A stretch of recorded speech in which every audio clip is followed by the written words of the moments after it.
Y a todos, el día de hoy nos corresponde la clase de la célula y los organelos celulares, entonces vamos a estar hablando de términos un poco nuevos, tal vez para algunos. Bueno, recuerden que mi nombre es Manuela Gómez y bueno, voy a ser la maestra a cargo de su clase del día de hoy. Entonces vamos a comenzar platicando un poco de lo que es la célula y las estructuras que la componen.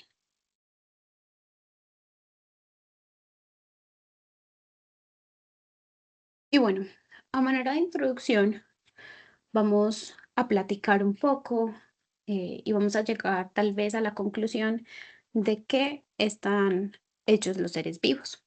Entonces, bueno, resulta que si nos hacemos esta pregunta, nosotros de manera normal todo el tiempo estamos observando cuando vamos en la calle, cuando estamos tal vez platicando con alguien o estamos en algún lugar, pues estamos todo el tiempo observando las interacciones y viendo que existen tanto personas, animales, plantas, hongos, tal vez otros organismos, no sé, como las aves, por ejemplo.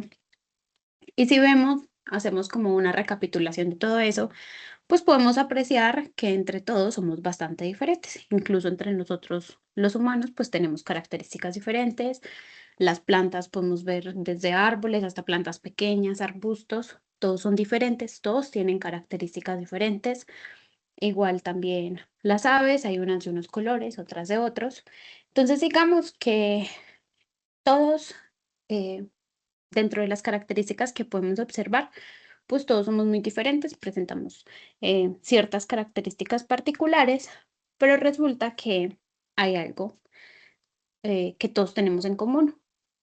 ¿Y qué creen ustedes que es ese algo que tenemos todos en común? Bueno, para llegar a responder esta pregunta, quiero que primero empecemos indagando un poco sobre las cosas que podemos apreciar a simple vista y aquellas que de plano no podemos hacerlo. Entonces resulta, ya piensen aquí ahorita pensando en esa pregunta de que estamos hechos los seres vivos y de eso que estamos hechos, ¿qué creen que es eso tan importante de lo que estamos hechos? Váyanlo pensando en lo que vamos escuchando un poco acerca de esa parte de lo que podemos ver a simple vista y lo que no podemos ver a simple vista.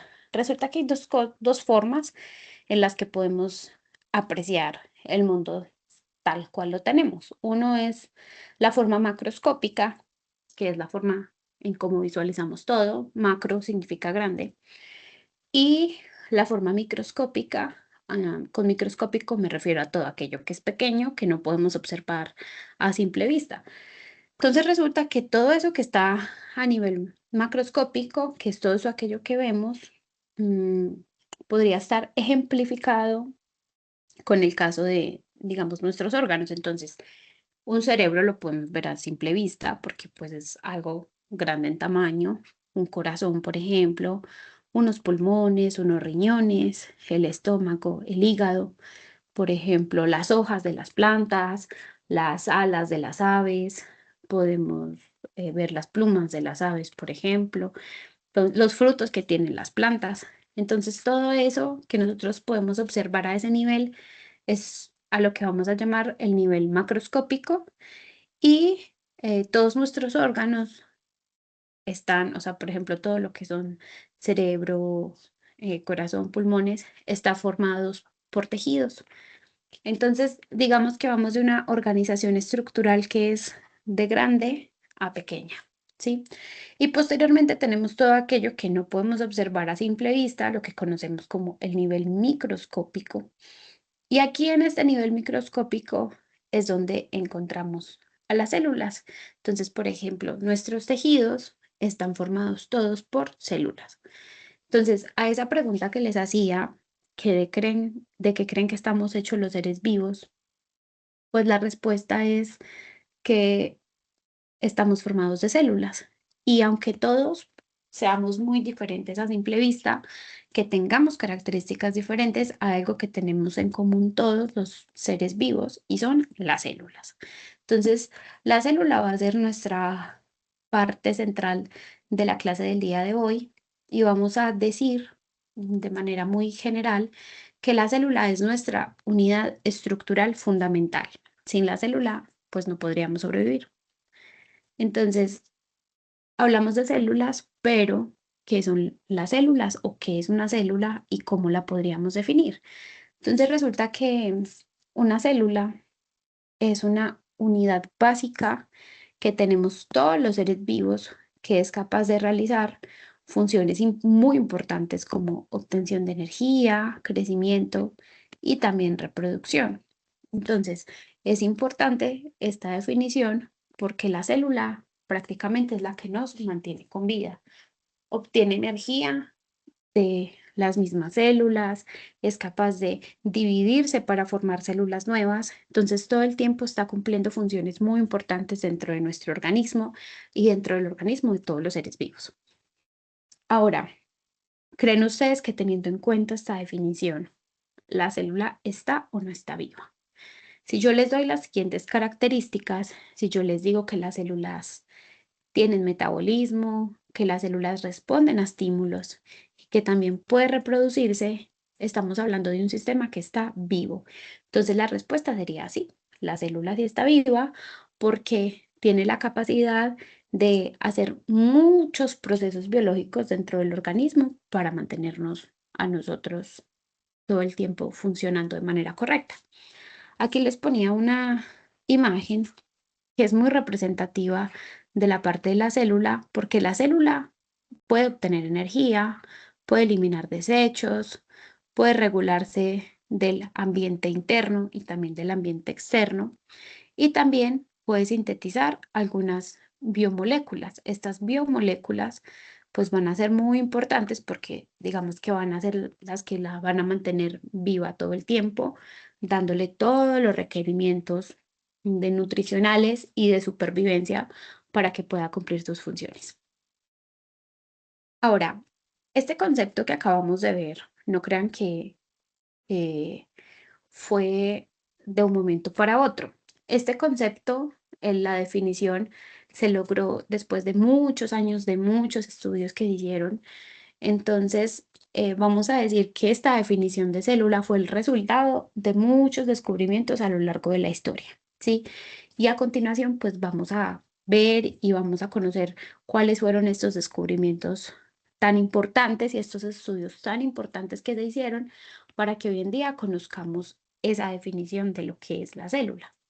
Entonces resulta que antes de que conociéramos la definición de la célula, por allá en el año 1838, unos investigadores se tomaron a la tarea de analizar ciertas posturas que ellos ya como que tenían en mente y desarrollaron una teoría a la cual le denominaron la teoría celular clásica.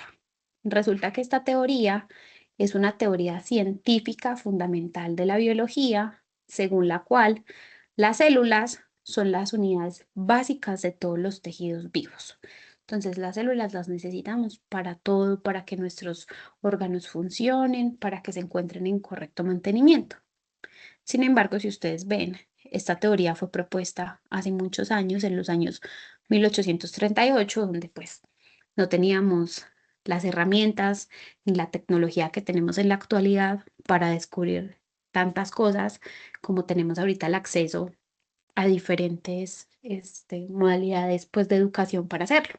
Entonces, claro que para ellos fue mucho más complicado lograr definir esta parte de la teoría celular y de lo que era una célula. Entonces, en 1838, los investigadores Theodore Schwartz y Matthias Jacob plantearon la siguiente hipótesis y ellos mencionaban que todos los seres vivos están compuestos por células y por productos elaborados por esas células. Eso fue como el primer acercamiento que se hizo hacia la parte de qué era una célula y la teoría celular.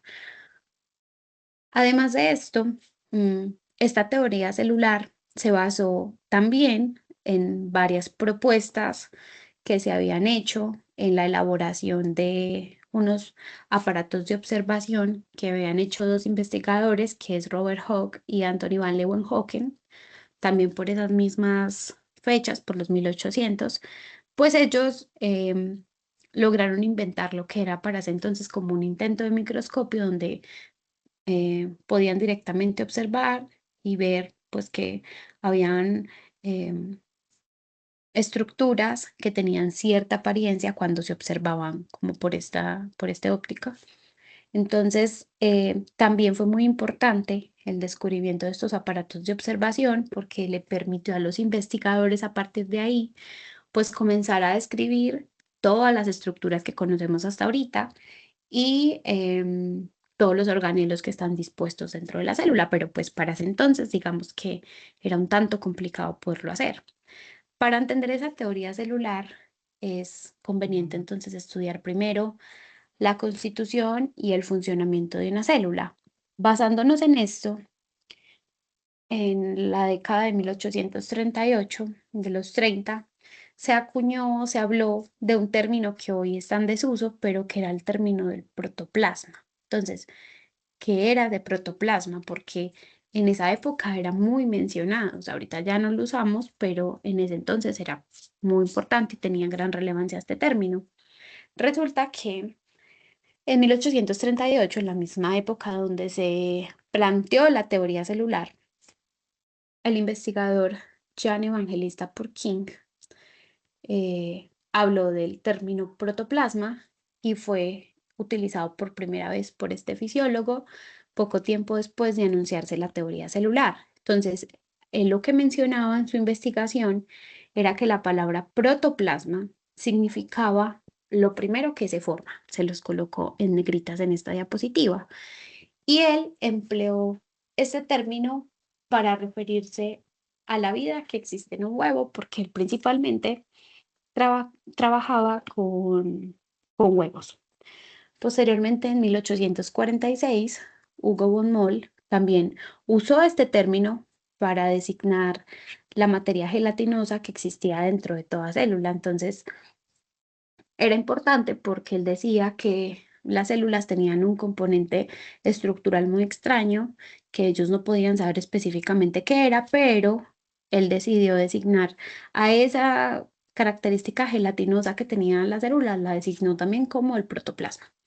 Y posteriormente, en los años 60, en 1860, Max Schulz demostró que el protoplasma presentaba características similares en todos los tipos de células, sean estas vegetales o animales, de organismos unicelulares o complejos.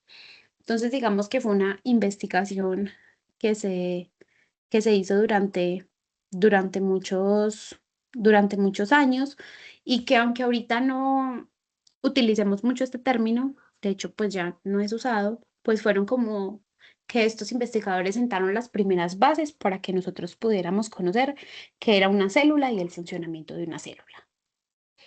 Ahora, descubrimientos posteriores, gracias al investigador Robert Brown. Robert Brown era un botánico de origen escocés. Este investigador lo que hizo fue que estudió las hojas de las orquídeas y él descubrió que todas las células que están presentes en esas hojas tenían una manchita oscura en el interior. Entonces, esa mancha oscura es la que ustedes pueden ver en esta fotografía que les puse en esta diapositiva. Y bueno, pues a él le causó mucha curiosidad porque ya antes lo había ilustrado, esta parte de las células, pero fue este investigador quien intuyó la importancia de este organulo y lo llamó núcleo, ¿sí? Indicando pues que el núcleo era la parte más importante de la célula. Entonces él lo llamó de esta forma, pero ¿cómo fue que llegó a la conclusión de llamarlo de esta forma? Porque digamos que es muy importante ese precedente que él sentó para nosotros haber podido clasificar posteriormente los tipos de células que existen actualmente. Entonces resulta que en griego el núcleo o meollo de la nuez, que también se conoce así, se designa con el nombre de carión. Entonces, digamos que el núcleo es como ese parteaguas muy importante para diferenciar entre un tipo de célula y otro. ¿Por qué? Porque resulta que eh, dentro de la clasificación de las células, pues encontramos dos tipos de células principales, que son las células eucariotas. Y con eucariotas nos referimos a aquellas células que tienen un núcleo verdadero. Y es decir, aquellas células que tienen núcleo. Y estas se diferencian de las procariotas porque las procariotas no lo tienen. Entonces, gracias a esta característica que Robert Brown logró descubrir dentro de esta célula, pues encontró en que se podían clasificar de estas formas entre eucariotas y procariotas, donde pues carión, recuerden, se va a denotar como núcleo. Ahora, es importante porque antes de la palabra cariota tenemos un eu. Resulta que eu, dentro de la lengua latina, dentro del latín, eu significa verdadero. Entonces, sería verdadero núcleo, por decirlo así, pero pues para llamarlo de una forma más elegante, vamos a decir que es células que tienen un núcleo verdadero, ¿sí? A diferencia de las procariotas, pues que no lo tienen. Posterior a esto, ya en los años 1898, dos investigadores comenzaron a descubrir estructuras que eran fundamentales para los tipos de células que conocemos en la actualidad. Entonces resulta que Carl Brenda fue el que descubrió las mitocondrias. Aquí les coloco una microfotografía de estas mitocondrias. Y estas mitocondrias lo que significan en griego es hilos de cartílago. ¿Y por qué él lo denotó de esta manera? Pues porque si ustedes ven esta estructura, presenta como hilitos, ¿sí? Entonces son hilos de cartílago y gracias a este descubrimiento, pues Carl Brenda logró hacernos entender un poco que esta estructura, que es la mitocondria, pues es la que se encarga de la obtención de energía dentro de la célula. Por otro lado, Camilo Golgi en este mismo año descubrió el complejo que lleva su nombre, que es el complejo de Golgi, que es este que vemos acá, o también conocido como aparato de Golgi. Entonces, todos estos experimentos pues fueron muy importantes para lo que hoy conocemos día a día de lo que es la célula, cómo se compone, por qué es tan importante, en qué difiere una célula de otra, ¿sí? Y estos experimentos, pues digamos que aunque ya tienen muchos años que se hicieron y que se descubrieron, pues siguen siendo de gran relevancia para todo lo que es la biología de la actualidad. Ahora, habitualmente nosotros hablamos de la célula como esa unidad estructural, como esa unidad funcional y de desarrollo de la vida, pero resulta que hay tres principios muy importantes que tiene la teoría celular que ya comentamos anteriormente, y es lo primero, que todos los seres vivos están formados por una o más células.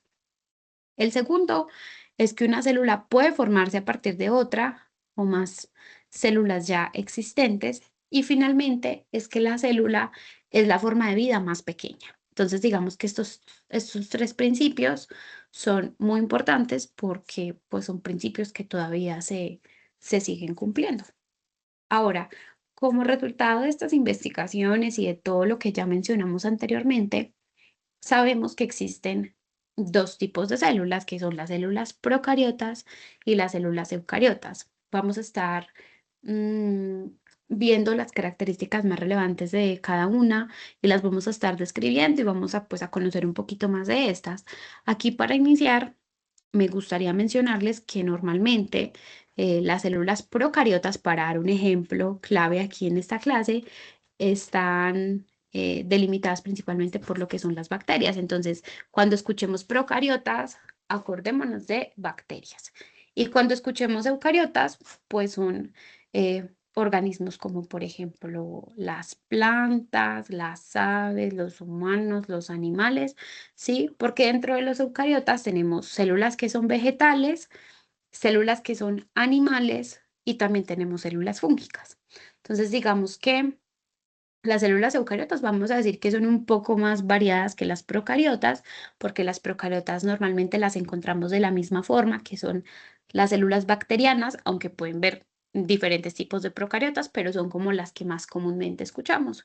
Mientras que dentro de las eucariotas, pues lo que más comúnmente escuchamos son células de plantas, células animales, de los hongos también, células que componen a casi todos pues los sistemas de vida que conocemos actualmente.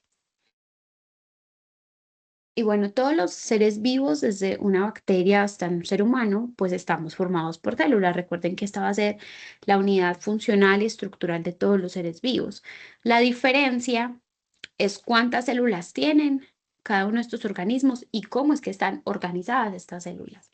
Entonces resulta que cuando se quería conocer esa división de la vida y saber cómo era que estábamos distribuidos a partir de los conocimientos y de nuestros ancestros que tenemos, del ancestro común que tenemos todos los organismos, se planteó algo que se conoce como el árbol filogenético de la vida. Este árbol filogenético está dividido en dos partes principales, que son aquellos organismos que son procariotas y aquellos organismos que son los eucariotas. Entonces, para la parte de los organismos procariotas, pues tenemos una bastante variabilidad. De hecho, aquí pues podemos encontrar a muchos organismos procariotas y estos procariotas están divididos dentro de dos reinos principales, que son bacteria y arquea, y finalmente los eucariotas pues están solamente clasificados dentro del reino eucaria, donde dentro del reino eucaria encontramos, más bien entran todos los organismos que son animales, que son hongos, que son plantas, algunos protozoarios, por ejemplo.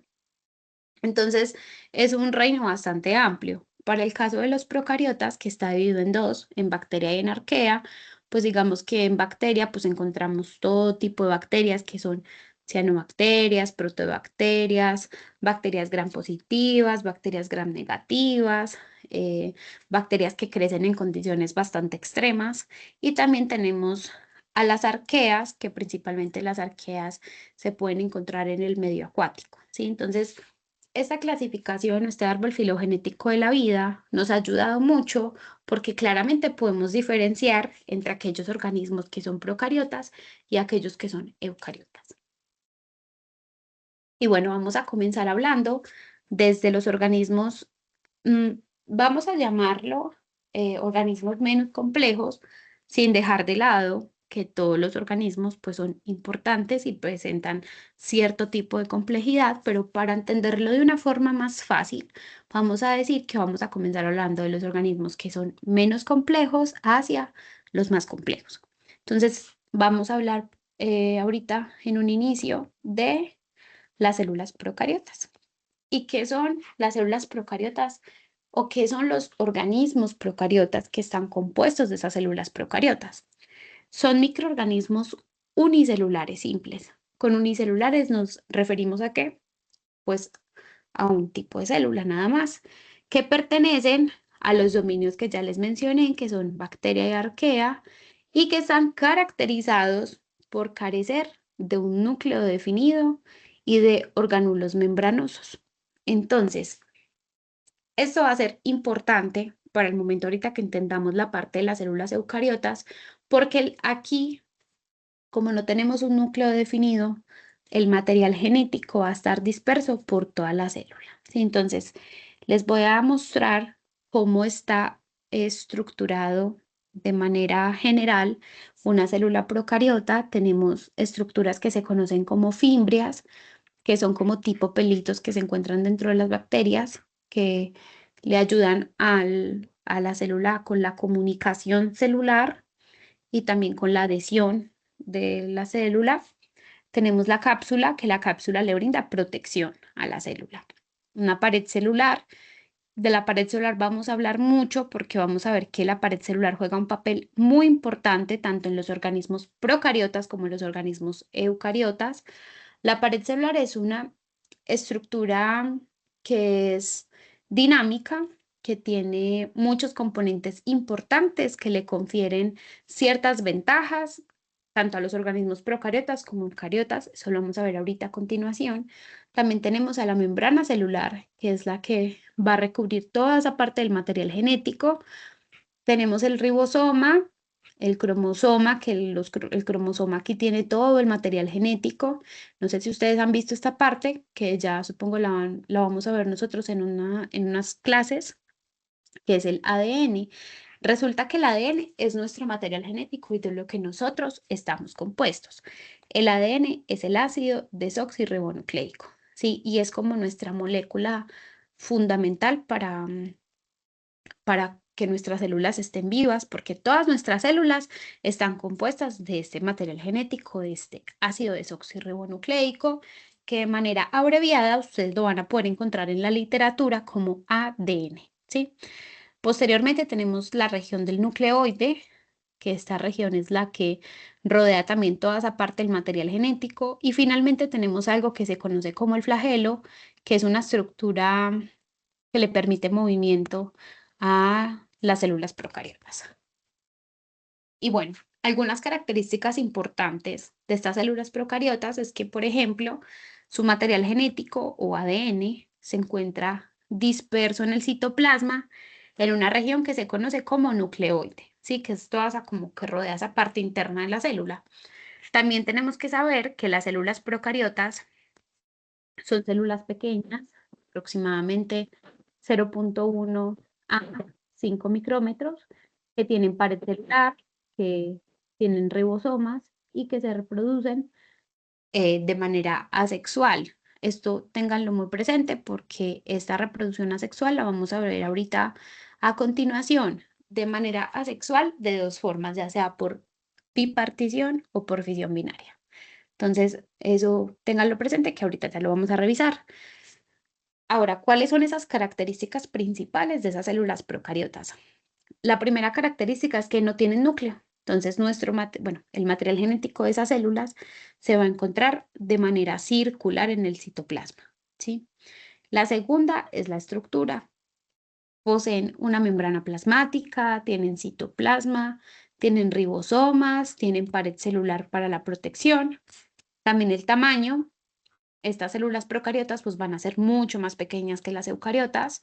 Generalmente las encontramos en un rango de tamaño que va de 0,1 a 5 micrómetros, a diferencia de las eucariotas pues que son mucho más grandes. También tenemos algunas estructuras adicionales, que estas estructuras adicionales pues les han brindado mm, muchas ventajas evolutivas a los organismos que son procariotas, porque, por ejemplo, pueden tener flagelos, que son importantes para el movimiento, también pueden tener pili, importante para la adhesión, y también la cápsula, que es una forma de camuflaje que pueden tener estas células procariotas cuando se enfrentan, por ejemplo, a algún medicamento o algún organismo extraño que se encuentre. Y finalmente las formas. Resulta que las bacterias pueden tener diferente clasificación según su forma, también lo vamos a ver a continuación, y las podemos encontrar como cocos, como bacilos y también como espirilos. Yo les decía ahorita que tuvieran muy presente la parte de la reproducción de las células procariotas, porque resulta que estas células procariotas tienen la capacidad de dividirse por un tipo de reproducción conocida como bipartición o fisión binaria, que de una manera muy sencilla de explicar es que yo tengo una célula bacteriana que se va a dividir y va a dar lugar a otras dos bacterias que son genéticamente idénticas, ¿sí? Tienen el mismo material genético, las mismas características. A esto le conocemos como fisión binaria, que una célula madre pueda generar dos células hijas genéticamente idénticas. Pero, ¿cómo se lleva a cabo este proceso? Resulta que dentro de las bacterias, yo les decía que las bacterias tienen un cromosoma, ¿sí? Entonces resulta que el cromosoma es esa estructura que nos guarda todo el material genético. Entonces lo que hace el cromosoma es que el cromosoma se abre porque tiene algo que se conoce como el origen de replicación. Entonces se abre y empieza a copiar todo ese material genético en partecitas iguales. Entonces, al abrirse, me va a generar dos cromosomas dentro de la célula. La célula lo que hace es que se empieza a alargar, empieza a elongar, y una vez que se alarga lo suficiente, va a haber un momento en que la célula se va a dividir porque se va a formar una estructura que se conoce como septo. Este septo va a permitir esa división y lo que pasa al final es que gracias a este septo la célula se divide y ahora tenemos dos células hijas, o bueno, en este caso, pues dos bacterias que son idénticas a la primera célula que comenzó el proceso de la reproducción. A esto es a lo que le conocemos como fisión binaria. Y bueno, las células procariotas se reproducen de esta manera para poder ir pues perpetuando su especie y sus bacterias y que se sigan dividiendo, que se sigan multiplicando. Es la forma en cómo lo llevan a cabo. Además de esto, bueno, y de que las células procariotas y eucariotas difieren entre sí en función de la ausencia o la presencia del núcleo, resulta que las células procariotas también presentan menos estructuras de organelos en su interior. Ustedes han estado escuchando mucho que hemos mencionado mucho la palabra organelo, lo vamos a seguir mencionando a continuación. Y quiero que tengan muy presente esta palabra porque la palabra organelo o orgánulo, que también se le puede decir así, es una estructura dentro de la célula que va a cumplir una función específica dentro de la célula.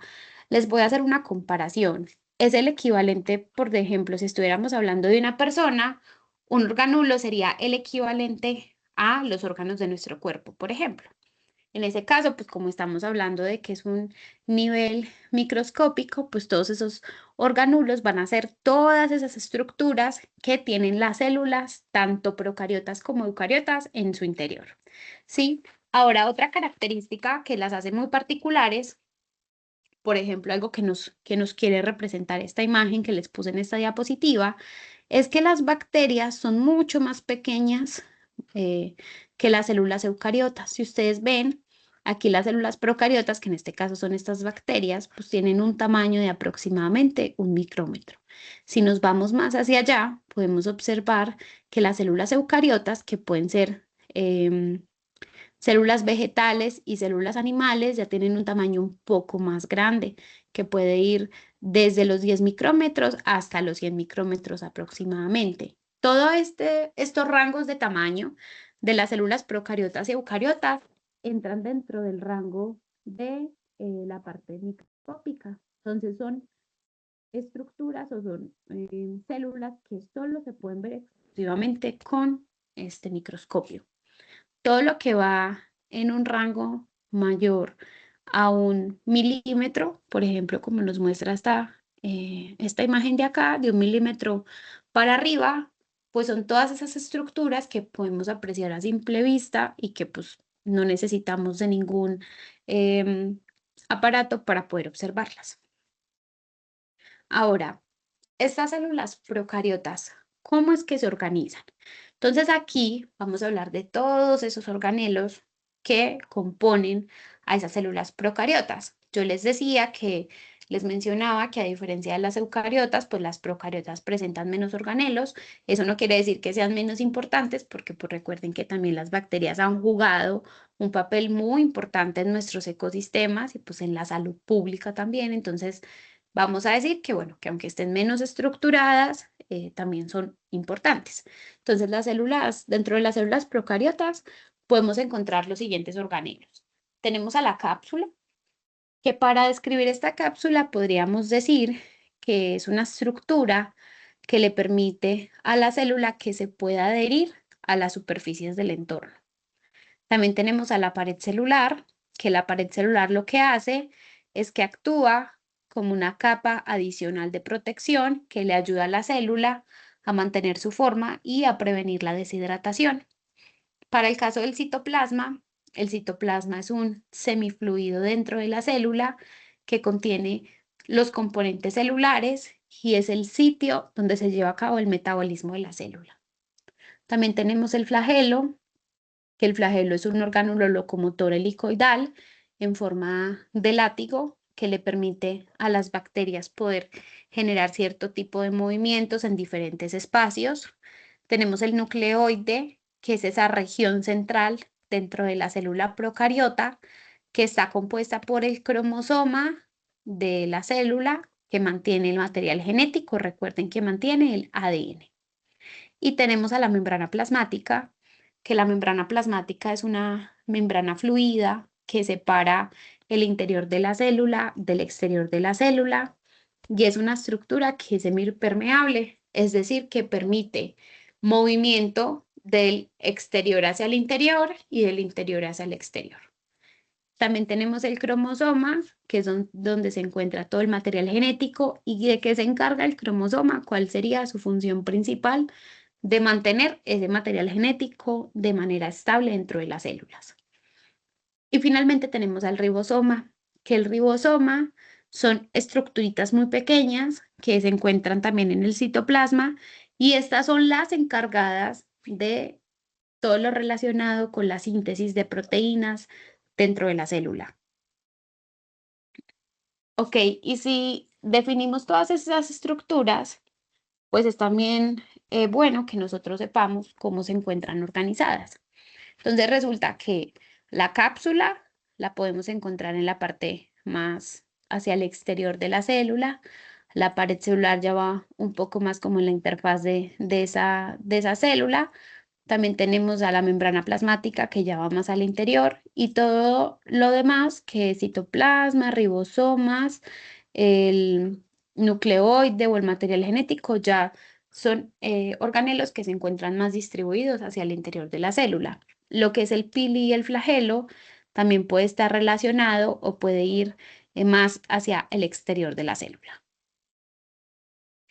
Y bueno, yo les mencionaba que las bacterias eh, de manera muy interesante a través del tiempo, pues han adquirido capacidades que les ha permitido tener muchas formas y disposiciones. Entonces, vamos a ver a continuación cuáles son esas formas y disposiciones que tienen estas células. Y bueno, las células bacterianas em, pueden tener estas formas diferentes y va muy relacionado con la especie que según estemos hablando de la bacteria. Entonces, pueden ser de 4 formas principales. Pueden ser cocos, como estos que pueden ustedes observar aquí en la mitad de la gráfica. ¿Cuál es la característica de los cocos? Número uno, que se forman como en ramilletes y además que son de forma circular. También tenemos a los bacilos, que son estos que podemos encontrar aquí, que los bacilos tienen como formitas de bastones, están como más un tanto alargados. Tenemos a los vibrios, que aunque no les coloqué aquí la representación de un vibrio, pues hagan de cuenta que parece una varillita curvada, ¿sí? Es como planito y curvado. Y tenemos a las espiroquetas, que son estas que pueden encontrar aquí, que son los espirilos, que es como si fuera un ricito de cabello. Entonces estas pueden ser largas, delgadas, generalmente son de maneras onduladas como ricito y también pueden tener algunas formas helicoidales. Estas formas le ha dado a las bacterias cierta adaptación evolutiva también, porque ahorita vamos a ver que dependiendo del tipo de bacteria, también va a ser la organización que puedan presentar en su interior celular. Entonces resulta que yo ahorita les comentaba que una estructura que tiene un papel muy importante dentro de las células, dentro de la célula bacteriana, es una que se conoce como la pared celular. Resulta que la pared celular es un componente rico en proteínas, en lípidos, en carbohidratos, en muchas estructuras. Y esta pared celular tiene la capacidad de brindarle protección a la célula. Entonces, digamos que la protege de ambientes extremos, temperaturas extremas, cambios en el pH de la célula. Y esta estructura va a variar entre aquellas bacterias que son gram positivas y gram negativas, porque resulta de que aparte que las bacterias presentan diferentes formas, también las podemos encontrar o dividir en dos grupos principales, que son aquellas bacterias que son gram positivas, y ahorita les voy a decir por qué se llaman gram positivas, y las otras que son bacterias gram negativas. Resulta que para nosotros conocer o distinguir entre un tipo de bacteria y otro, hay una tinción que se puede hacer en los laboratorios, donde al observar al microscopio tenemos la posibilidad de ver dos colores diferentes, un color que sea rosa y un color que es morado. Entonces, Todas aquellas bacterias que se vean de color rosa en el microscopio, después de hacer una tinción de Gram, van a ser aquellas bacterias que se conocen como las bacterias Gram negativas.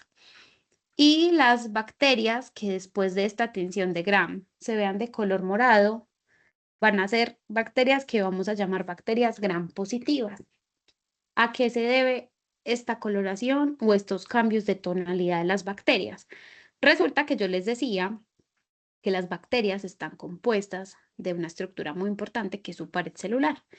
Pues pasa que para el caso de las bacterias gram negativas, esta pared celular está compuesta de muy poca cantidad de un componente que es muy importante para la pared, que se conoce como el peptidoglicano, ¿sí?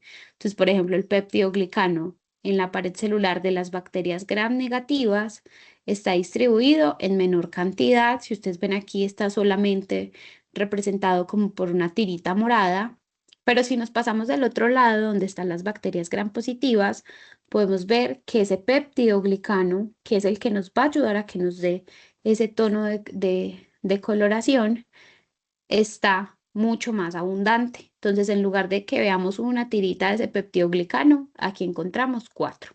Entonces, hay mayor cantidad de peptidoglicano disponible en la pared celular de las bacterias gram positivas y por eso es que podemos observar esas diferencias cuando hacemos estos tipos de tinciones, ¿sí? De esa manera, eh, una persona puede saber que está tratando con una bacteria que es gram negativa o con una bacteria que es gram positiva. Además, es bueno que ustedes también sepan que las paredes celulares de, de estas bacterias cambian porque, por ejemplo, la pared celular de la bacteria gram negativa pues presenta una membrana hacia el exterior, la cual no está presente en la pared celular de las gram positivas, debido a que pues esta como tiene tanto contenido de peptidoglicano, pues no necesita ni de ese componente, ni tampoco de la presencia de lipoproteínas, que también están presentes en las bacterias gram negativas. Entonces, todas estas diferencias también son importantes porque nos van a indicar de qué tipo de bacteria es que nosotros estamos hablando o la que estamos conociendo principalmente. Ahora, tenemos que mencionar también, pasando ya en las células procariotas y habiendo contado todo esto de las características, de la importancia, de cómo diferenciamos una entre otras y de los principales organelos que éstas presentan, pues vamos a mencionar entonces que para el caso de las eucariotas, vamos a definir que los organismos eucariotas o las células eucariotas son las unidades estructurales básicas de los seres vivos, ¿sí? Tanto de animales, plantas, hongos y algunos protistas, y que se encuentran caracterizadas estas células por tener un núcleo definido, que ya lo habíamos mencionado anteriormente, y además, también muy importante, ese núcleo definido está delimitado por una membrana que va a ser la que protege el ADN. Entonces resulta que el ADN está protegida por una envoltura nuclear y también por un nucleolo, que es el que se encarga como de cuidar ese material genético. ¿Por qué lo cuidan? Porque resulta que nuestras células eucariotas todo el tiempo están expuestas a cambios de temperatura. Por ejemplo, cuando nos estamos asoleando mucho, pues todas las células que están presentes en la primera capita de nuestra piel, pues entran en un estrés muy, muy alto, muy grande, y pues la célula tiene que proteger todo lo que está en su interior. Entonces, todas estas estructuras lo que hacen es que protegen el material genético. ¿Para qué? Pues para que la célula no se vaya a morir. Por eso es que nuestras células, pues todo el tiempo están en procesos de regeneración y de reparación. Ahora, ¿cuáles son esas estructuras principales que la componen? Entonces tiene membrana plasmática que está más restringida como a la parte externa, tenemos al núcleo, tenemos a la envoltura nuclear, tenemos al nucleolo, tenemos también a los ribosomas, importante, tenemos al retículo endoplasmático. mm, Tenemos dos tipos de retículo endoplasmático, el que es el rugoso, que es donde se va a llevar a cabo todo el proceso de la síntesis de proteínas, y también tenemos el retículo endoplasmático liso, que es este que observamos acá, tenemos a los lisosomas, a la mitocondria, que ya dijimos que la mitocondria es la que le da energía a nuestras células. Tenemos al citosol, que va a ser todo ese espacio intracelular que tiene la célula. Tenemos al aparato de Golgi, también aquí muy importante. Tenemos a ciertas vesículas membranosas, a los centrosomas y a los microtúbulos. Y bueno, ahorita a continuación vamos a ver cuál es la importancia de cada uno de estos organelos que presentan las células.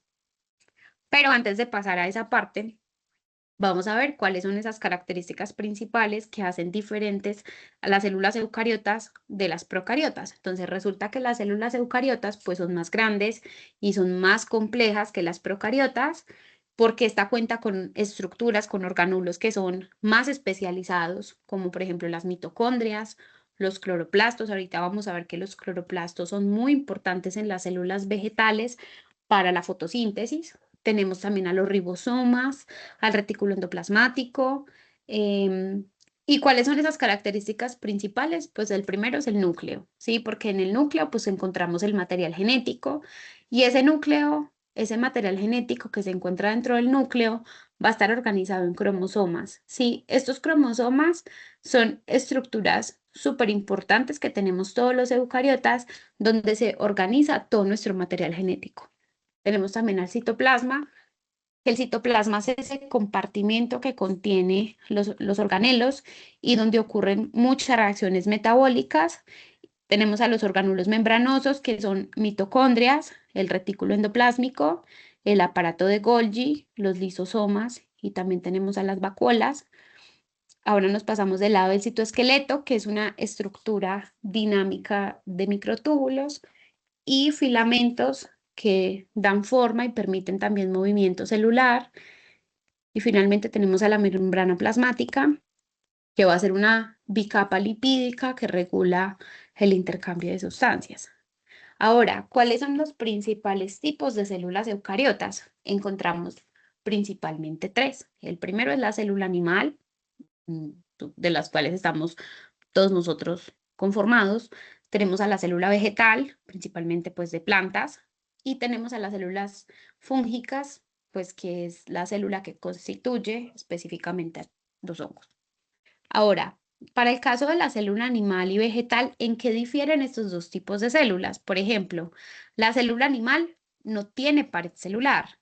Esto es importante que lo mencionemos porque la pared celular normalmente es una estructura que brinda mucha protección a la célula. Entonces, digamos que nuestra célula pues no la necesitaría tanto comparado a una célula de una planta o a la célula de un hongo, por ejemplo. Importante, la célula animal tiene centriolos y vacuolas pequeñas. Los centriolos nos van a ayudar mucho al momento de la reproducción de las células porque es el que va a permitir que la célula pueda tener cambios conformacionales para poderse dividir.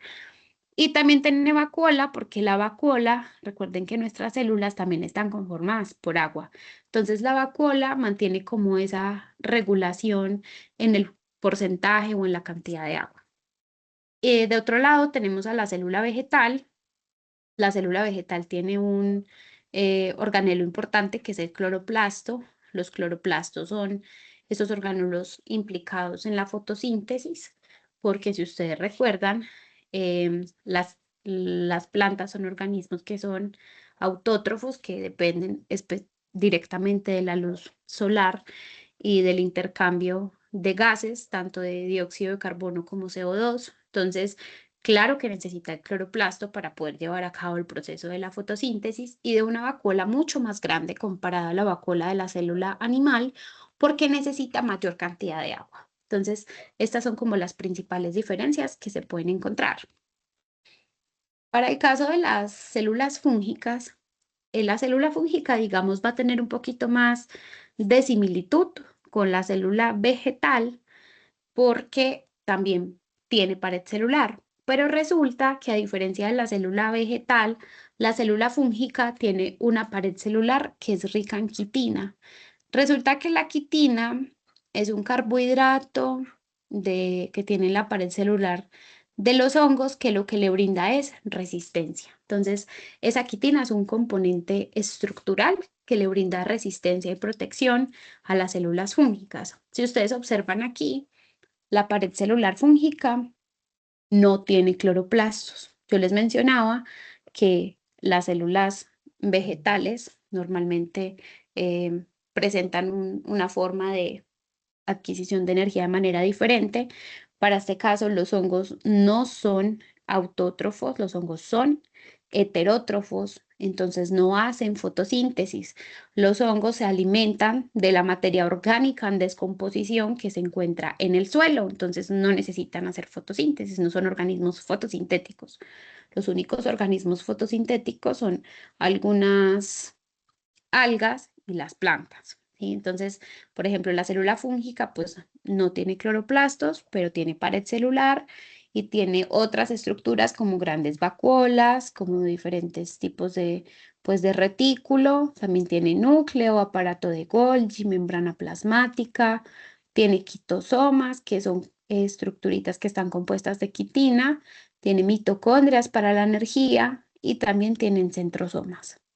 Entonces, difieren en la composición, principalmente más hacia la parte relacionada de pared. Recuerden que la célula animal no tiene pared celular, la vegetal sí tiene, la célula fúngica también tiene, pero es diferente a la de la célula vegetal. Y ahora, ¿cuáles son esos organelos que están presentes en estas células eucariotas y qué función cumplen cada uno? Entonces resulta que hablamos de pared, que es como de los más importantes, y esa estructura fuera de la membrana plasmática en algunos tipos de especies que mantiene la forma celular y también la interacción de las células con su ambiente. Tenemos a los centriolos, que los centriolos organizan a los microtúbulos y es importante principalmente durante la división celular. Tenemos a los cloroplastos, que son los que ayudan a llevar a cabo el proceso de la fotosíntesis, a la cromatina, que es una estructura que contiene el ADN, del que ya les hablé, con las proteínas asociadas, al citoplasma, que es el que sostiene a todos los organulos y que facilita el transporte de sustancias y es el sitio donde ocurren procesos metabólicos muy importantes. También tenemos al citoesqueleto, que proporciona forma y estructura a la célula y se pueden utilizar para el movimiento celular o para mover materiales dentro de la célula. El aparato de Golgi, que es el que modifica las proteínas y las empaqueta en vesículas para transportarlas a sus destinos finales, o para que cumplan su función.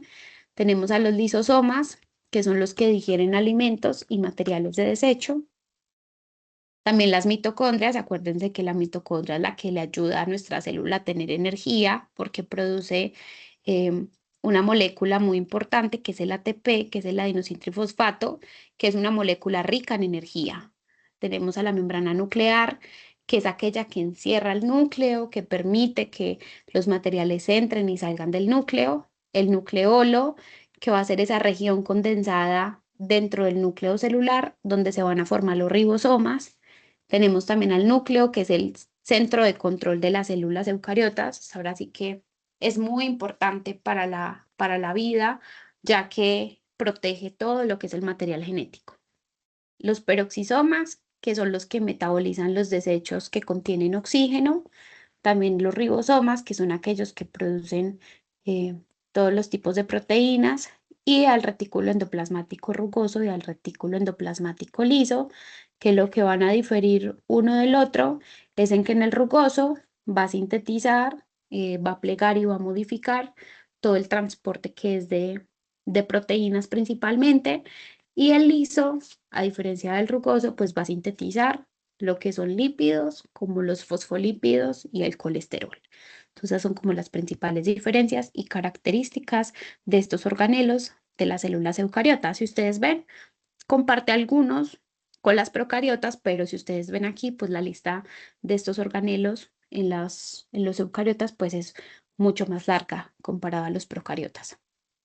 Ahora, algo importante, resulta que la reproducción de células eucariotas implica procesos muy complejos de división nuclear, y citoplasmática para asegurar la transmisión del material genético. Entonces, la reproducción en las células eucariotas puede estar dada de dos formas, de una manera asexual, utilizando eh, pues la reproducción a través de la mitosis, y también tenemos a la reproducción sexual a través de la meiosis. Entonces, para el caso de la mitosis, es que a partir de una célula madre con todas las características genéticas disponibles, se generan dos células hijas genéticamente idénticas a la célula madre.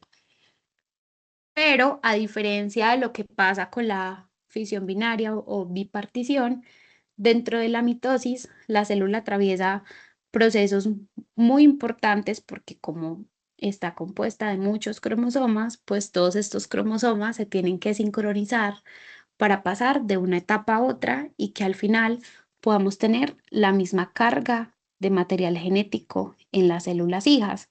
Entonces, principalmente, durante el proceso de la mitosis, la célula atraviesa 5 fases principales, que son la interfase, que es antes de entrar a la mitosis. Después comienza la profase, la metafase, la anafase, la telofase y la citocinesis al final. Dentro de todo este proceso, la idea es que se obtengan dos células hijas genéticamente idénticas. Entonces, la mitosis es un proceso asexual, ¿sí? Ahora tenemos la otra parte, que es la reproducción sexual mediada por la meiosis, donde aquí lo que ocurre es que a partir de una célula madre se generan 4 células hijas con la mitad de carga del material genético de la célula madre. Entonces, esta no va a ser, las células hijas no van a ser genéticamente idénticas a la madre, solamente van a tener la mitad de ese material genético.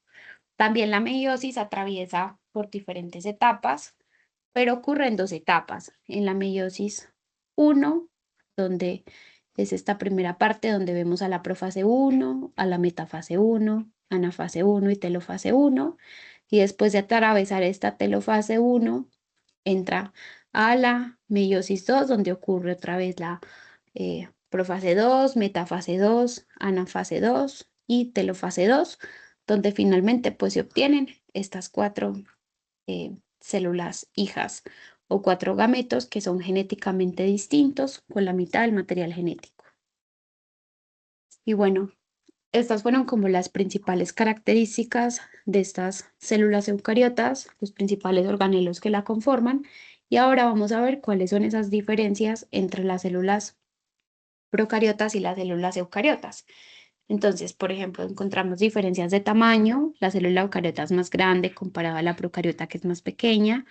También en cuanto a la composición, acuérdense en que la eucariota tiene núcleo, la procariota no tiene un núcleo definido y la eucariota cuenta con estructuras mucho más especializadas que la célula procariota. Por ejemplo, cuenta con mitocondrias, con cloroplastos, con citoesqueleto, mientras que la procariota no. El modo de vida, bueno, la eucariota pueden ser organismos unicelulares y pluricelulares, es decir, de una a muchas células, mientras que la procariota pues, solamente son organismos unicelulares. De la reproducción, la eucariota tiene tanto reproducción sexual como asexual, mientras que la procariota solamente utiliza la reproducción asexual a partir de la fisión binaria o bipartición. En cuanto a la forma, la eucariota puede tener formas variadas, la procariota también, pero principalmente en formas mm, de bastón, formas esféricas o formas espirales. Y la división celular en la eucariota pues es por mitosis y meiosis, mientras que las células procariotas lo hacen por fisión binaria o bipartición. Y bueno, aquí se los dejo en una forma un poco más gráfica para que sea un poco más fácil de entender, para que ustedes vean cuáles son esas estructuras y cuáles son como las diferencias principales que tienen las células eucariotas con respecto a las células procariotas. Y bueno, ahora finalmente, como parte final de esta clase, quiero que lleven a cabo la siguiente actividad, la siguiente tarea. Y bueno, las instrucciones son las siguientes. Van a realizar las siguientes actividades de forma individual. Quiero que primero hagan un mapa conceptual de la célula procariota y eucariota, donde incluyan la definición de célula procariota, de célula eucariota, cuáles son esas características principales de cada una, ejemplos de organismos de los que mencionamos, cuáles son esas principales estructuras, organelos o componentes. Y la segunda actividad es que hagan un cuadro comparativo mucho más detallado que el que les mostré, donde elaboren una tabla donde incluyan las similitudes y las diferencias entre las células procariotas y las células eucariotas. Entonces, esa sería la actividad que queda pendiente para que hagan de este tema de la célula y los organelos celulares. Y bueno, esto sería todo de mi parte. Muchas gracias por la atención. Si tienen alguna duda, ya saben que me pueden contactar también a través de mi correo electrónico, que es este que les dejo aquí en la diapositiva. Y bueno, sería todo. Muchas gracias por la atención.